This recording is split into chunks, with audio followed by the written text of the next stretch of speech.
வணக்கம். இந்த தேர்தலில் பாட்டாளி மக்கள் கட்சி எந்த அளவுக்கு பலமாக இருக்குது அப்படி சொல்லிட்டு குறிப்பாக வன்னியர்கள் தெரிந்து கொள்ள வேண்டும். ஏன்னா அதிமுக கூட நம்ம கூடனே போயிருக்கணும். அதிமுகவை தான் நமக்கு 10.5% இடஒதுக்கீடு கிடைச்சிது. அதனால் இவங்க தேர்ந்தெடுத்த இந்த கூட்டணி தவறானது அப்படின்னு சொல்லிட்டு வன்னியர்களே பேசினாங்க. இது பத்தாவதுக்கு யூடியூப் சேனல் வரக்கூடிய, அப்புறம் இந்த 1/2 கிராம் 1 கிராம் மாதத்துக்காக பேசக்கூடிய ஆட்களும் கூட அப்படி தான் ஒரு கட்டமைச்சாங்க. ஆனால் அதையெல்லாம் பாமக உடச்சி சுக்குனு ஆயிடுச்சு. காரணம், இன்றைக்கு அதிமுக நிறைய இடங்களில் 3வது இடத்துக்கு வந்திருக்கு. நிறைய இடம் டெபாசிட் இருந்திருக்கு. ஒரு ஆளுங்கட்சியாக இருந்த ஒரு எதிர்கட்சியாக இருக்கக்கூடிய கட்சி இன்றைக்கு அரசியல் களத்தில் கேள்விக்குறியாக இருக்குது. பிறகு அது மீண்டு வருமா வராதா என்பதெல்லாம் அப்பாற்பட்ட விஷயம். ஆனால் தமிழ்நாட்டில் பெரிய கட்சியாக இருந்தது பாட்டாளி மக்கள் கட்சி. அதுக்குப்படியாக தேசிய ஜனநாயகம்னா பாஜக. மற்றபடி யாரும் சொல்லிக்கிற அளவுக்கு வாக்கு வங்கியோ அல்லது சொல்லிக்கிற அளவுக்கு ஒரு அரசியல் பலத்தையோ அவங்க கொண்டு வரலை. இப்போ எக்ஸாம்பிளுக்கு நீங்கள் ஓபிஎஸ் எடுத்துங்க. நம்ம அதிமுக இருந்து வரும். பட் இருந்தாலும் அவர் எவ்வளோ வாக்கு வாங்கியாருன்னு பார்த்துங்க. அவர் வந்ததனால் அதிமுக அனைவரும் அவர் பின்னாடி வந்தார்களாம் கிடையாது. இந்த பதவிக்காக ஆசைப்பட்டு பதவிக்காக இருந்தவர்கள் நாளைக்கு ஒரு வேளை ஓபிஎஸ் அவர்கள் அதிமுக ஒருங்கிணைந்தால் நமக்கு ஒரு முக்கிய பதவி கொடுப்பாங்க அப்படின்ற இருந்தவங்க தான் வந்தாங்க தவிர, மற்றபடி முழுமையான அதிமுக தொண்டர்கள் ஓபிஎஸ் பின்னாடி வரல. அப்போ தமிழகத்தில் எது பெரிய கட்சினா அது பாட்டாளி மக்கள் கட்சி தான் பெரிய கட்சி.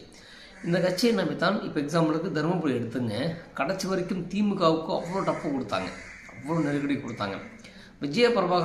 விஜயகாந்த் அவர்களை இறந்ததுனால்தான் அங்கே அவ்வளோ வாக்கு, அந்த அனுபவ வாக்கு வாங்கினார். அடுத்த தேர்தலுக்கு வாங்குவார்னா அதுவும் ஒரு கேள்விக்குறி தான். ஏன்னா இதுக்கு முன்னாடி இதே விருதாச்சலத்தில் விஜயகாந்த் வெற்றி பெற்றார். அதுக்கப்புறம் அங்கே யாரும் நின்றாலும் அவ்வளோ வாக்கு வாங்கியது கிடையாது. ஸோ இதெல்லாம் இருக்கிற அதிமுக பக்கம் நம்ம போகாததுக்கு இன்றைக்கு மக்கள் தெரிந்திருக்கும் யாருக்கிட்ட பலம் அதிகமாக இருக்குது. அப்போது அதிமுக 10.5% தானாக முன்னும் தரல. பாமகவுடைய அழுத்தம், பாமகவுடைய கோரிக்கை மறுத்த ஐயாவுடைய அரசியல் ஆளுமைக்காக தான் கொடுத்தாங்க. இதனால்தான் அன்றைக்கு கூட இடைத்தேர்தலில் அதிமுக வெற்றி பெற்றது. அதுக்கப்புறம் நடந்த தேர்தலில் அதிமுக கிட்டத்தட்ட 60 இடங்களில் வெற்றி பெற்றது. காரணம் அது பாட்டாளி மக்கள் கட்சி என்பதற்கு இந்த தேர்தல் களம் அருமையாக வந்தது. இன்றைக்கு பாட்டாளி மக்கள் கட்சி நீங்கள் கடலூராக இருக்கட்டும் அல்லது விழுப்புரமாக இருக்கட்டும் அல்லது பார்த்திங்கன்னா தருமபுரியாக இருக்கட்டும், எல்லா இடங்களிலும் அதிகமான வாக்களை வாங்கியிருக்காங்க. ஸோ அதிமுகவுக்கு இதனால் தெரிஞ்சுக்கணும். ஏன்னா அதிமுக அமைச்சர்களும் சரி, அதிமுக தொண்டர்களும் சரி, எல்லோரும் பாமகவும் லாஸ்ட்டு பாமக இழப்பு அப்படி சொல்லிட்டு இருந்தாங்க. ஆனால் உண்மையாகவே யாருக்கு இழப்புனா அது அனைத்து இந்திய அண்ணா திராவிட முன்னேற்ற கழகம் தான் இழப்பு. காரணம், இன்றைக்கு பாமக கேபினெட் அமைச்சராக ஒருத்தர் போவாங்க. ஆனால் அதிமுகவுக்கு எதுவுமே கிடையாது. அதே மாதிரி இந்த தேர்தலில் அதிமுக எம்பியை வச்சு என்ன பண்ண போகிறாங்க? கூட்டணி கட்சிகள் என்ன கேட்குறாங்களோ அவங்க கொடுத்துட்டு இவங்க சைலண்ட்டாக இருந்திருந்தாங்கன்னா அடுத்த 2026 இவர்கள் முதலமைச்சர் வேட்பாளராக இருந்திருப்பார். துணை முதலமைச்சராகவும் பாஜகவோ பாமகவோ கேட்டிருக்கும். அப்போது இந்த தேர்தலை விட்டுட்டு அதில் பிடிச்சிருக்கணும். ஆனால் இவங்க என்ன பண்ணாங்கன்னா நம்ம இப்பவே விடக்கூடாது அப்படின்னு சொல்லிட்டு அந்த பிடிவாத குணம் இன்றைக்கு அதிமுக அழிய நிலைக்கு வந்திருக்கு. திமுக வெற்றி பெற்றிருக்கு. ஸோ பாமக இல்லாமல் எந்த ஒரு அரசியல் களமும் இயங்காது என்பதற்கு சிறந்த உதாரணம் இந்த தேர்தல் களம். அதனால தான் சொல்கிறேன், திமுக பார்த்தோன்னா திமுக கிட்டத்தட்ட 19 கட்சி கூட்டணியும் 19 அமைப்புகளும் சேர்ந்து தான் இன்றைக்கி வெற்றி பெற்றிருக்காங்க. பெரிய ஒரு ஆளுமையை எடுத்துடுறாங்க. இன்னும் சொல்ல போனால் தருமபுரியில் திமுக வெற்றி பெறுவதற்கு அவ்வளோ பாரிகையாக இருந்தது.